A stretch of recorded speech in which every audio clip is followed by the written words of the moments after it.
Halo semuanya, sekarang kita udah ada di Daud City Pasar Gede. Bapak siapa ini? Ya Pak Junaidi Siswanto Mbak. Pak Junaidi. Ya langsung saja ya Pak. Latar belakang usaha es Daud City itu apa?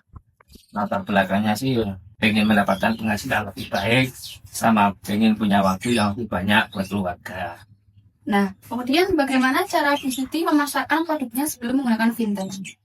Sebelum ada vintage, kita kemasannya dari mulut ke mulut Mbak, dari teman-teman yang biasa datang sini, terus kita minta tolong sampaikan bahwasanya di sini ada dawet pasar gede yang rasanya enak dan tempatnya nyaman.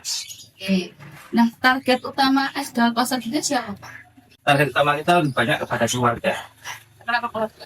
Karena peminum es dawet ini biasanya kan orang yang usianya antara 30 ke atas, setidaknya mereka datang ke sini suami istri, kemudian mengajak keluarganya beserta anak-anaknya. Kemudian vintage apa saja yang dipakai oleh Bu Siti? Saat ini kita ya pakai QRIS Mbak. Curious saja. Kenapa memilih Curious sebagai event? Karena QRIS lebih praktis, jadi tinggal scan barcode, kemudian uang sudah masuk ke rekening kita. Apakah Bu Siti juga menggunakan aplikasi akuntansi digital atau baru e-payment saja? Baru e-payment saja. Apakah vintage yang dipakai lebih sering untuk pembayaran langsung atau juga pembayaran jualan online lewat marketplace? Lebih banyak dipakai untuk penjualan langsung. Oke. Nah, motivasi Bu Siti untuk menerima pembayaran digital itu apa Pak? Lebih mudah, lebih praktis, dan sekarang ini kan banyak orang yang jarang membawa uang tunai. Mereka lebih mengutamakan lebih nyaman dengan pembayaran melalui digital. Jadi QRIS ini sangat membantu. Apakah ada tujuan untuk meningkatkan penjualan dengan ikut tren cashless? Belum berpikir ke arah situ. Tapi mungkin kedepannya ada Pak. Kedepannya jalannya seperti itu, mengikuti perkembangan zaman. Apakah Bu Siti ingin menjangkau pembeli dari luar daerah dengan vintage? Kalau pembeli dari luar daerah itu yang perlu kita pertimbangkan santannya, karena santan ini harus dalam keadaan dingin. Kalau lebih dari 2 jam keadaannya tidak dingin, sampai di tempat tujuan basi. Biasanya pelanggan itu kalau mau dibawa keluar kota, dimasukkan ke dalam styrofoam, kemudian styrofoamnya dikasih es batu, yaitu lebih lama mungkin bisa tahan 5-6 jam. Nah, kemudian apakah omset es Daud Bu Siti meningkat setelah ada pembayaran menggunakan QRIS tadi Pak?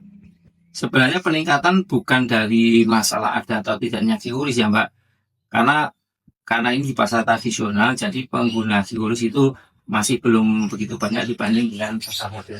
QRIS membantu, tapi penambahan penjualan tidak begitu signifikan. Kesulitan utama Bu Siti saat pertama kali pakai vintage apa?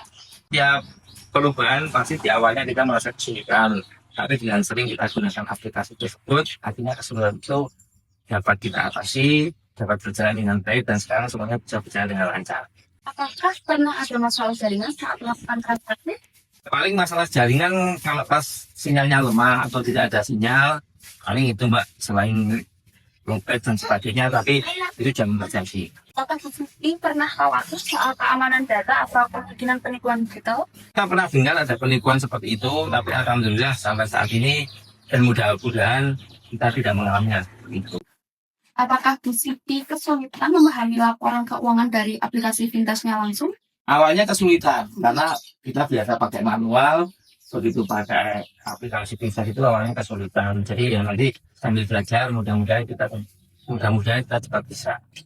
Kemudian apa langkah yang bisa dilakukan Bu Siti untuk menarik lebih banyak pelanggan yang membayar menggunakan cashless? Rencananya kita akan pasang stiker atau kita pasangan MIT bahwasanya kita menerima pembayaran menggunakan QRIS, jadi dari jauh pelanggan tidak bisa melihat. Kemudian apakah perlu ada dukungan pemerintah atau komunitas UMKM untuk membantu Bu Siti lebih paham mengenai vintage? Perlu, karena dukungan pemerintah sangat diberikan, terutama bagi kami UMKM yang jualannya di pasar tradisional. Dengan bantuan dukungan dari pemerintah, diharapkan UMKM tersebut bisa secara langsung mengikuti perkembangan yang terjadi pada saat ini.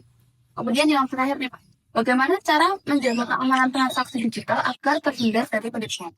Paling yang pegang itu saya sendiri Mas, saya sendiri. Kemudian kalau misalnya ada istilah PIN dan sebagainya, itu hanya kita yang tahu. Baik, sudah cukup Bapak pertanyaannya. Terima kasih banyak waktunya ya Pak ya. Ya, sama-sama Mbak. Dan begitu saja. Terima kasih.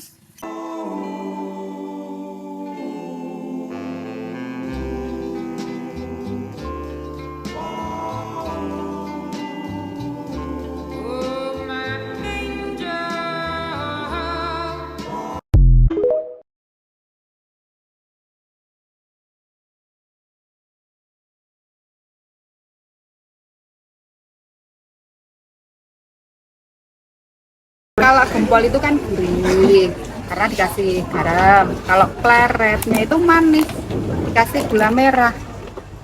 Kleret. Iya, kleret. Iya, Experience. Iya. Harganya mulai dari 10.000 aja. Tadi pesen varian apa Mbak? Ini tadi varian dawet Ada kleretnya. sama ada gempolnya. Kalau gempol itu gurih. Kalau pleret itu ada manis-manisnya. Terus udah. Harga berapa itu Mbak? Ini harga kalau gempol pleret itu 12. Ini Kak harganya. Sekarang kita ambil yang ini. Oke. Rating Mbak, rating. Rating 10/10. Ya, 100/10 juga boleh. Wah, kalian harus cobain ya. Harus.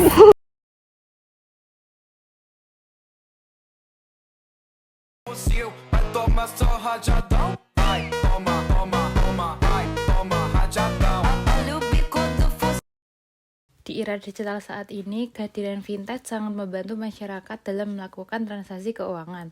Salah satu inovasi pentingnya adalah QRIS, yang mempermudah proses pembayaran hanya dengan satu kode.